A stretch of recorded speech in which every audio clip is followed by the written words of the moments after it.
Hello everyone, welcome back to my channel. Minimal APIs are great for writing clean and fast APIs, but validation has always been a weak point. In .NET 10 that has been changed. In this video, I'll show you how built-in validations works in minimal APIs, how it removes boilerplate code, and why this feature is a big deal. If you want full CRUD operation using minimal APIs video, you can watch my previous video. I will add link of that video in description box. So in this video, we will see how to add validations in minimal API. So before .NET 10, minimal APIs didn't automatically validate request models. That means you have to either had manually check values or bring in extra packages which defeat the purpose of minimal APIs. So you can see this below screenshot. Here, add student post method is written. And in this, you can see for email ID, we have added mandatory, manually is null or empty check. And we are throwing bad request if email ID is null. So this part can be reduced in .NET 10. So let's see how to reduce that part. So what's new in .NET 10? So we have to follow only three steps for adding validations in minimal API. First is we have to enable validation. Second is we have to create a request model. And third is then we have to create minimal API endpoint. We don't need any controllers, we don't need any middlewares, or also we don't need to add any third-party packages. So let's see with practical example how to add validations in minimal API.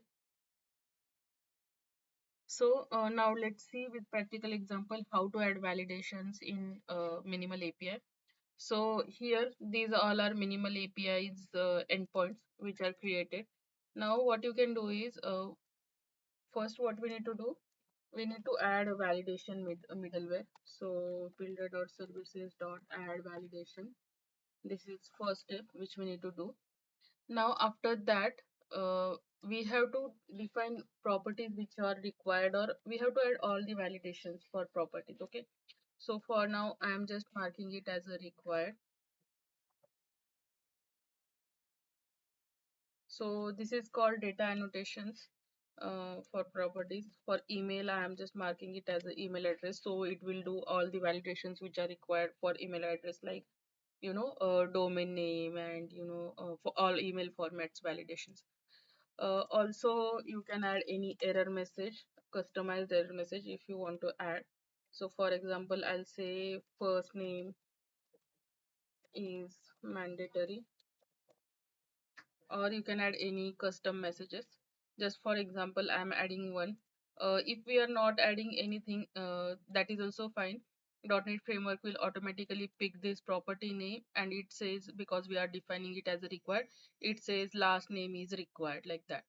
Or if we want anything, we can add it. So now I am adding this. And now let's test this one, how to like if this works or not.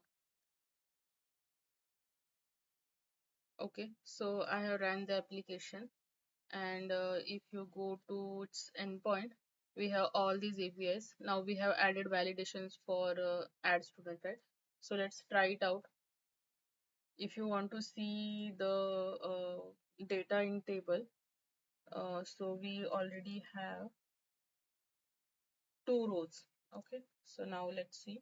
So first I'll try with null data because now we have added validations, and I'll just add null here and I'll execute it. And you can see here in response it is showing bad request and one or more validation error. First name is mandatory, the validation message which we added in the model class.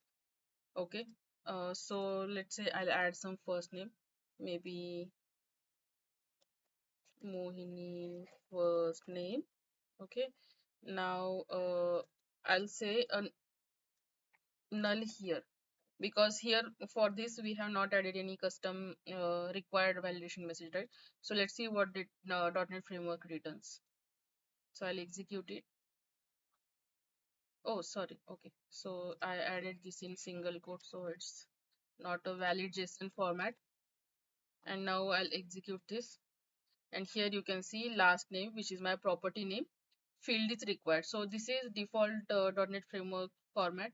It will pick any property which is there and it will add the error message like this. So if you define error message or not, that is not a big deal. You just have to add a proper data annotations. Okay. So now I'll add all the, I am just adding these keywords because there is already some data with these names, right? And I'll say email at the rate email dot. Okay. And I'll say execute. And now you can see we have received 200 success message. And just execute this and our data has been added to database.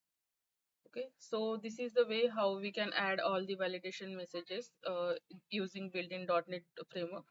We can also add some of the more validation messages like, min length, min length, max length, any, like, if there is a, for example, we have specific format of uh, you know like if you want a specific number of records only, then we can add range like 10 to 12, min 10 length, max 12, like that.